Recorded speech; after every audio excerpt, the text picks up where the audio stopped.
Hi, my friends. Today I want to present you a new story. Enjoy watching it.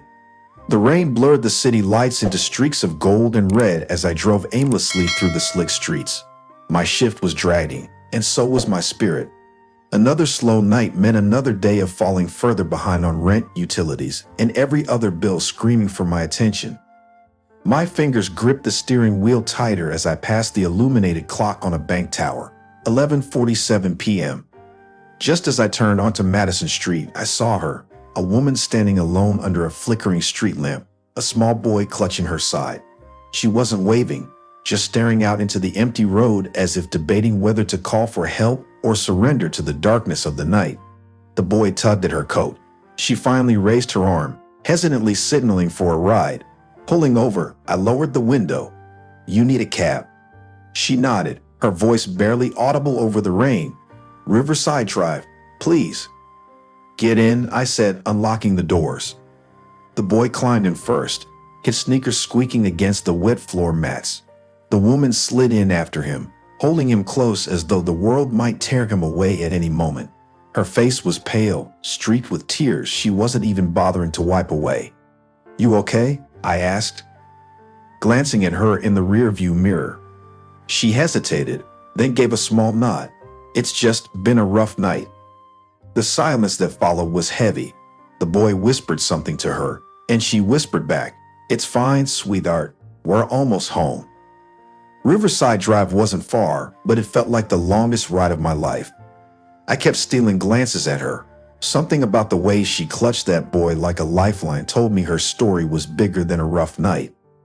When we pulled up in front of a dingy apartment building, she reached for her purse. "How much?" "Don't worry about it," I said, waving her off. Her hand froze.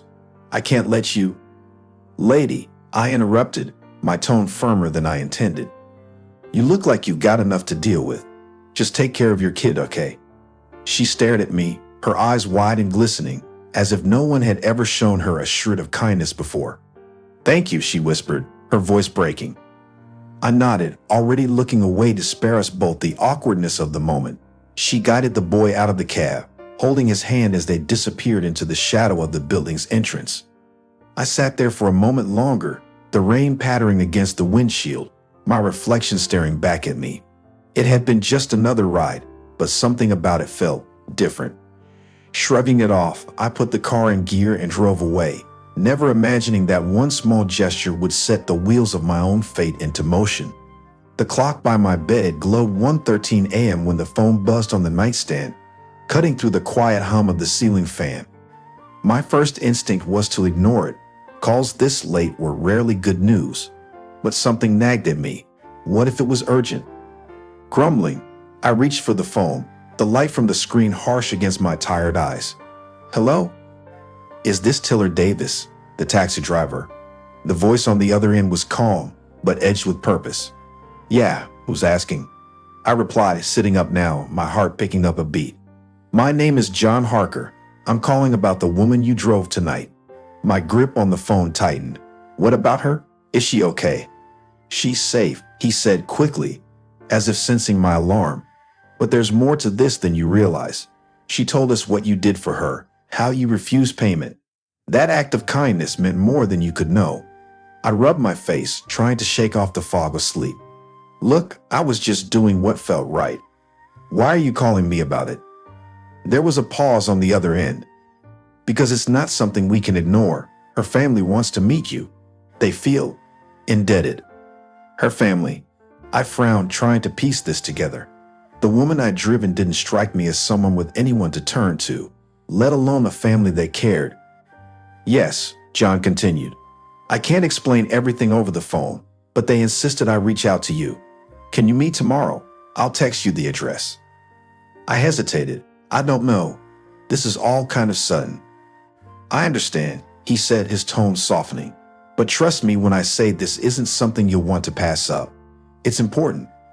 Before I could respond, the call ended, leaving me with nothing but a faint beep and a head full of questions. I set the phone down and stared into the darkness, my thoughts racing. Who was this John? And why would a simple cab ride spark such urgency? Turning over, I stared at the ceiling. Whatever this was, It didn't feel simple anymore. The address led me to a part of town I'd only ever driven through, where the streets were lined with manicured hedges and houses so grand they seemed to belong in a movie. My cab felt out of place as I pulled up to a wrought iron gate that opened with a quiet hum the moment I rolled down my window. I parked in front of a sprawling mansion, its white stone facade glowing in the morning sun. Swallowing my nerves, I stepped out, smoothing my jacket as I approached the enormous double doors. Before I could knock, the door swung open, revealing a tall man in a crisp suit. "You must be Mr. Davis," he said, extending a hand. "I'm John Harker. Thank you for coming." "Yeah, sure," I muttered, shaking his hand, my eyes darting to the chandelier glinting in the foyer behind him. "Right this way," he said, leading me inside. The polished marble floors echoed with every step as we walked through a hallway lined with paintings that probably cost more than my car. We entered a sitting room where she was waiting, the woman from last night. She stood as I entered, her posture more composed, her eyes no longer shadowed by despair. "Tiller," she said softly, her voice filled with emotion. "I'm so glad you came." I nodded, unsure what to say. "Didn't expect a place like this," I managed, gesturing vaguely at the ornate room. She smiled faintly. "It's not as perfect as it seems." Before I could ask what she meant, John cleared his throat. "Mr. Davis, the family appreciates what you did last night. Few would have acted with such selflessness." I shifted uncomfortably. It wasn't a big deal. She needed help, that's all. "It was more than that," the woman interjected, her voice steady now. "You gave me hope when I had none. My family, well, we want to thank you properly." "Thank me?" I echoed, glancing between her and John. "Let's just say," John said with a small smile, "your kindness didn't go unnoticed, and we'd like to offer you something in return." My mind raced as he gestured for me to sit. Whatever they had in mind, I could tell this wasn't going to be just a simple thank you. I sat on the edge of the velvet armchair, my hands clasped tightly together. The woman, Samantha, as she introduced herself, leaned forward, her gaze steady but kind. John stood nearby, watching me with the calm precision of someone used to orchestrating moments like this. "I'll get straight to the point, Mr. Davis," Samantha began. "Your act of kindness last night came at a moment when I felt utterly lost. You didn't know my story, and you didn't ask. You just helped. That's rare." "Look," I said, shifting uncomfortably, "I didn't do it expecting anything in return. People need help sometimes, that's all." "And that," John interjected, "is exactly why you're sitting here." I raised an eyebrow, unsure where this was going. Samantha exchanged a glance with him before turning back to me. "My family has been through a lot," she said. "We have money, yes, but it hasn't shielded us from loss or struggle.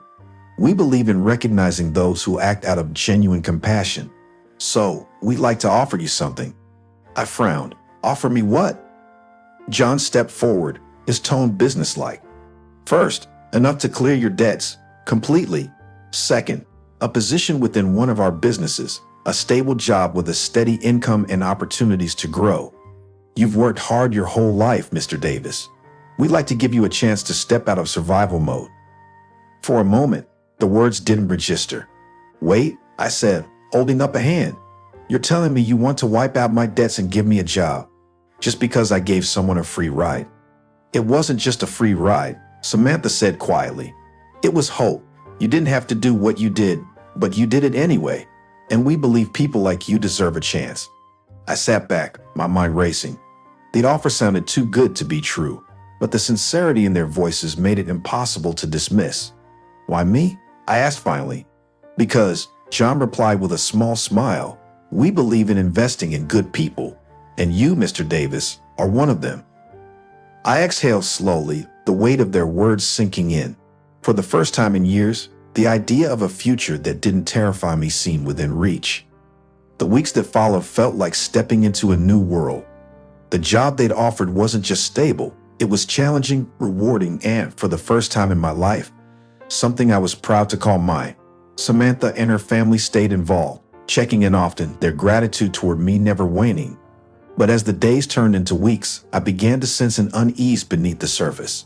There were whispers in the office corridors, about the family's wealth, their influence, and the competitors they had crushed to get to the top. It wasn't my business to pry, but the undercurrents of tension couldn't be ignored. One evening, as I locked up my small office, John appeared in the doorway. His usually composed demeanor seemed strained. "Tiller," he said, stepping inside, "can I have a word?" "Sure," I replied, setting my bag down. He closed the door behind him, his voice dropping. "You've been doing great here, and the family is impressed, but I need to warn you, success comes with scrutiny. Not everyone in this world appreciates kindness, and not everyone wants to see the family thrive." I frowned. "What are you getting at?" "There are people who see your rise as unconventional. Some will dig into your past, twist the story, and question why you were chosen. You need to be prepared for that." The weight of his words hit me hard. "I didn't ask for this, John. I didn't even know who she was that night." "I know," he said, his tone softening, "and that's exactly why you're here. But the world doesn't always see things so simply." That night, as I sat in my modest apartment, I couldn't shake the feeling that my life had become more complicated than I ever intended. Samantha's kindness and the family's generosity had given me everything I never thought possible, but it had also thrust me into a world where shadows lurked behind every gilded door. Still, as I looked around my home, now filled with signs of a brighter future, I knew one thing for certain. No matter what came next, I wouldn't let fear rob me of the lesson I'd learned that night in my cab. Kindness may come with risks, but it also had the power to change everything, not just for others, but for yourself. And as I lay down to sleep, I reminded myself of the promise I'd made that night. No matter how the world might twist it, I would always choose compassion, because sometimes, even in the shadows, a single act of kindness can light the way. Friends, what do you think of this story? Write your opinion in the comments. Would you like more stories? Don't forget to subscribe and hit the bell button so you don't miss any videos. See you tomorrow.